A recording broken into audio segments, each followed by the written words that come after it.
So that's pretty low. That's a pretty good number for heating. It's really low. But it's a false positive reading because that's not accurate because I am not taking into consideration this coil or the filter. Now, I have put over here, since this is a testing facility, I have put a damper in here. So what I'm going to do is simulate some shrunken return duct, high resistance in the return duct. So I wanted to show you what would happen if I turn this and I block some of the air off.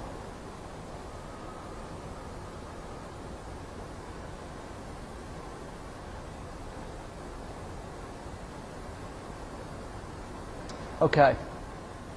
I shut down some of the return air. So now we have the technician came out. He accessed in the wrong testing locations. He is on the plenum area. He is in the return air drop. And then he reads his meter. His meter says 0.50 inches of water column, which looks like a pretty good number. He comes over here to the name tag of the unit and says, that is normal. I am under or I'm right at the maximum level, so I have a good duct system. But that's not true. That is an actual false positive reading because he did not take into consideration the coil or the filter. That what looks like a good number right now, in essence, is a very bad number. It's a very high static pressure. If he was to actually put his probes in the correct location, and again, between the coil and the furnace, and between the filter and the furnace,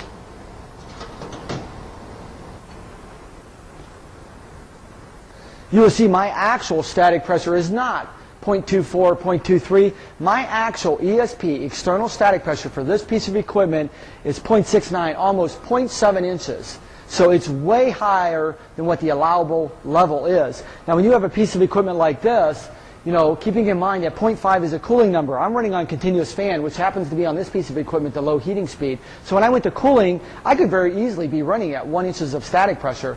And as soon as that static pressure goes up, airflow is compromised. Think of it in the sense that, you know, airflow is directly proportionate to whatever the static pressure is. Higher the static pressure, the less airflow. The lower the static pressure, the more airflow. Now, a lot of guys will say to me, I understand that on a lot of applications, you know, you have a case coil sitting directly on top of the furnace. So, you know, although that's a testing area and I set it up so we can test that there is separation between the coil and the outlet of the furnace, I realize that is not always the case. A lot of times you will have a coil setting directly on top of the furnace. When you run into those cases, one good place to get the reading between the coil and the furnace is actually the back side of the furnace. A lot of times I can tap the back of the furnace up at the top area, and I can actually get the probe and tap it in like this. So then the probe will actually sit here, and since I'm looking for pressure that's inside the cabinet, that actually works fairly well. You don't want to be on the sides because on the sides there's typically baffles, and they could run all the way up the side of the furnace. They are to keep the heat on the outside chambers of the heat exchanger, and they can give you some very, you know, false readings that way. But as long as you stay close to the top and don't drill in really far, you can easily tap the back of the furnace like this and get your static probe in there, something like that. Getting familiar with checking pressure drops, static pressure, things like that, you can learn a lot about the system. One thing I wanted to show you real quick as we start winding down here is, you know, you can check your static pressure, your total static pressure, but you can also, since you have a couple holes here across the coil, you know, I can tell you what the pressure drop across the coil is too, and it's pretty easy to do. And again, I do it almost the same way. I take the two hoses off my meter, I attach my static probes, I zero the meter out by scrolling down, hitting enter.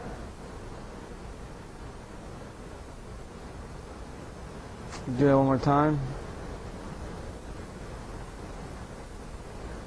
Okay. So I take one of the probes, I stick it in between the furnace and the coil, and then the other probe is on the outlet of the coil. And I am reading a pressure drop across this coil of 0.12, 0.13 inches of water column. And then you can compare that to a lot of product data. I would say most coils run somewhere right around, depending if they're wet or dry, you know, when they're clean, they run around, you know, 1.5, you know, 0.2, 0.25, something like that, depending if they're wet or if they are dry. But you can compare that to product data. But when you start seeing really huge numbers, you know, 0.4, 0.5, 0.6, there's a pretty good indication that that coil is probably plugged. And a good indication of that's always if you see a lot of bad filters, dirty wheels, chances are the coil is probably dirty also. I can also take the same setup, and you have to be careful with filters. Filters can have a high pressure drop across them too. High pressure drop filters are typically never a good idea. We see that a lot because homeowners tend to go out and buy, you filters they hear about on TV or something like that, and you can get a very high pressure drop across them. Some of them work to some degree, but very high restrictive filters are typically not a very good idea. And again, I take my 2 probes and I put one between the filter and the furnace, and the other one's across the filter. So I'm going to have one on this side of the filter, the inlet, and the other side of the filter where the inlet of the blower motor is. You can see my pressure drop for this filter is 0.17, which is a little bit restrictive. But you got to watch these really high restrictive ones, especially the 1-inch filters. Filters like this that have a high value of picking up, but they're only 1 inch thick. It's very hard to get air through those filters. So those can be really bad and can be damaging to a system.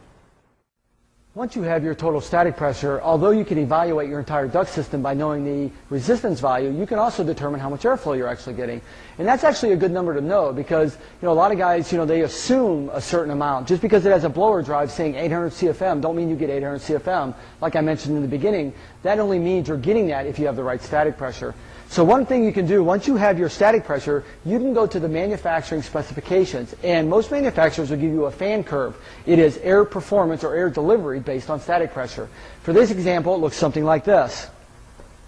I have this furnace right here, this 06012. That's the furnace we've been working on. It means it's 60,000 BTUs, and it means it is a 1,200 CFM drive, so a 3-ton drive.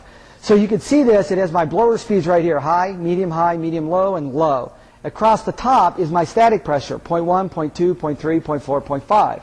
So what I do is say I'm on high speed, I have this unit, I come straight across to 0.5 is 1,200 CFM. Now, if my static pressure was actually moving up this way and my static pressure was 0.8, I come all the way across here. Now I got a unit that is operating with 935 CFM instead of 1,200. And a lot of times, you'll see static pressure about 1 inch. That's clear off this chart. And when it becomes off the chart at 0.9, 1 inch, you might be moving 800 CFMs on a 3-ton drive. So how well does an air conditioning unit operate off of 800 CFMs when it's a 3-ton air conditioner?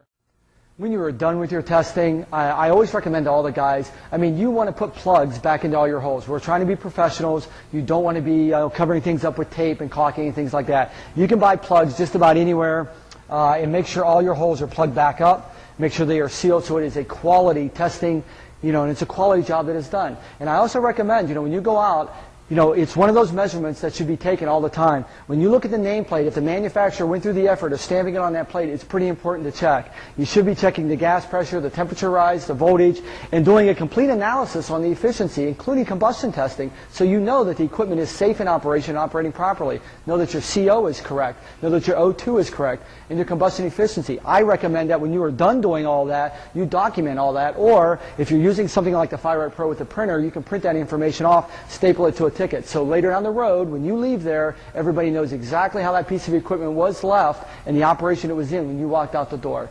So for more information on airflow testing, static pressure, combustion training, check with your local distributor and trading agencies.